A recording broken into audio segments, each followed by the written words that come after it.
that most Americans understand that our great nation, once the envy of the entire world, is now in the midst of a deep decline. And for the sake of our children and future generations, we must end that decline and turn this country around in very fundamental ways. Mr. President, not so many years ago, the United States of America was admired, respected by people throughout the world for our generosity, for our concern for the poor of the world, for our democracy, for our Constitution, for our rule of law, for our way of life. We were admired, respected. People around the world said, you know what, we would like our country to be like the United States of America. Tragically, Mr. President, that is no longer the case. I was just on the phone this afternoon with an elected official in Europe who literally could not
today, and I fear that millions of people throughout the world, in every continent of this world, in every country in this world, are looking at the United States of America and say, what in God's name is happening to that great country? But it's not only our standing in the world and our increased isolation from other countries that I worry about. Mr. President, we used to have the highest standard of living of any country on earth. That was it, America. Strongest middle class in the world. We used to be a country where the American dream said that our young people will do better than their parents. My dad came to this country at the age of 17, having dropped out of school at the age of 14 from Poland, with the dream that his sons would do better than they did. My mom graduated high school with the dream that maybe her sons would have a college education. That was the dream of millions of people. We work hard so that our kids would do better. The reality today, according to a number of studies, is that everything equal, unless we turn around, our younger generation will have a lower standard of living than their parents. They will own their own home at a much older age than their parents.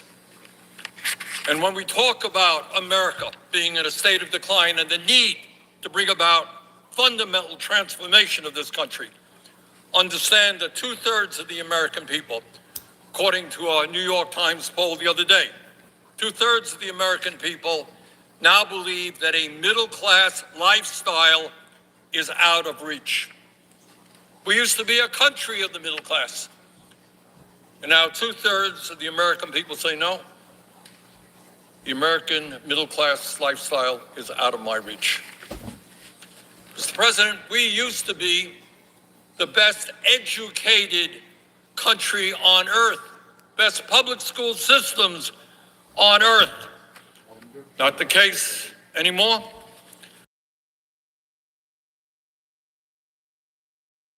of any country on earth. Not anymore. We used to provide good, affordable housing for our people. Not anymore. We used to have the most advanced transportation system in the world. Not anymore. Just take a look about how the city of Washington dealing with the current snowstorm. In many respects, our great nation is falling further and further behind other countries, and we must not allow that to continue.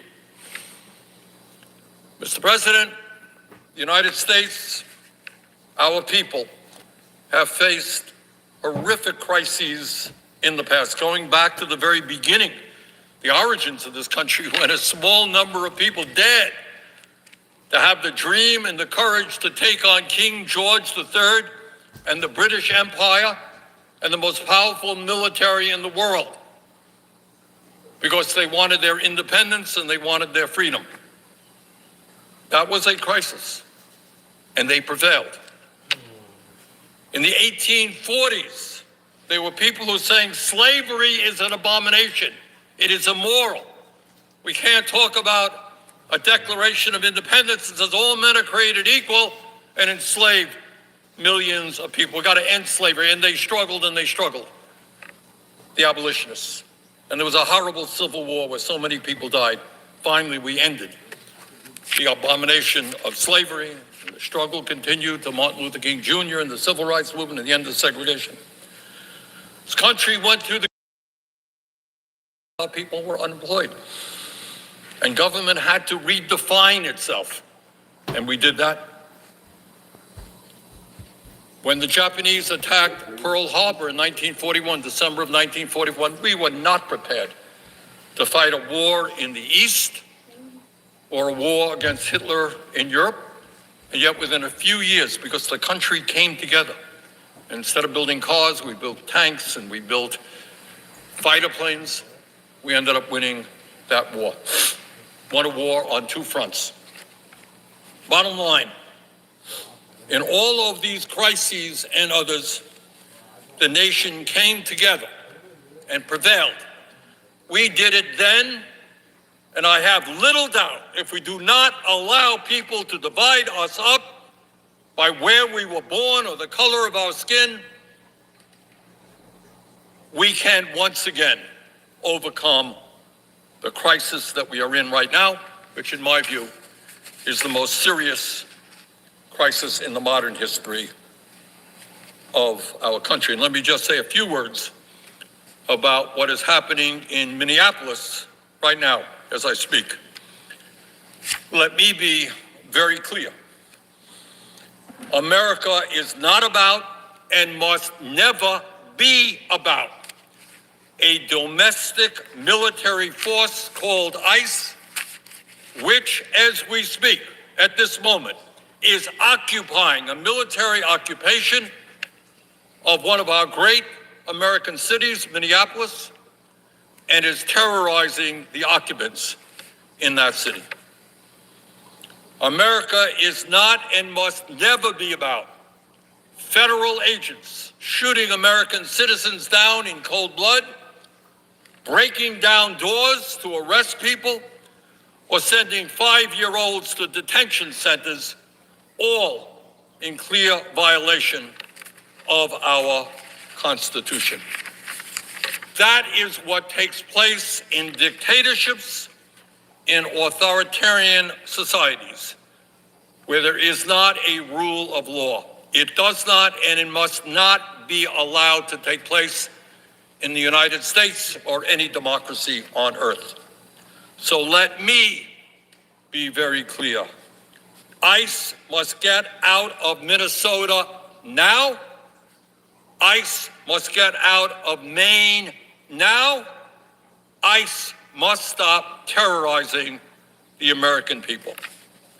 Not another penny should be given to ICE or Customs and Border Patrol unless there are fundamental reforms in how those agencies function and until there is new leadership at the Department of Homeland Security and among those who run our immigration policy. To be clear, Kristi Noem and Stephen Miller must go. But Trump's movement toward authoritarianism is not just about the use of his domestic army against the American people. It is about his attack against Venezuela in direct violation of the Constitution and international law, where he not only lacked congressional authorization, but where no one in Congress had any knowledge about what was taking place. Trump's authoritarianism is about disrupting the 100-plus year alliances we have had with our allies in Europe, and insanely threatening to seize Greenland from our longtime ally, Denmark. Does anyone in their right mind believe that the United States of America should threaten violence against our longtime allies? Trump's authoritarianism is about attacking Europe every day, one attack or another, because it is a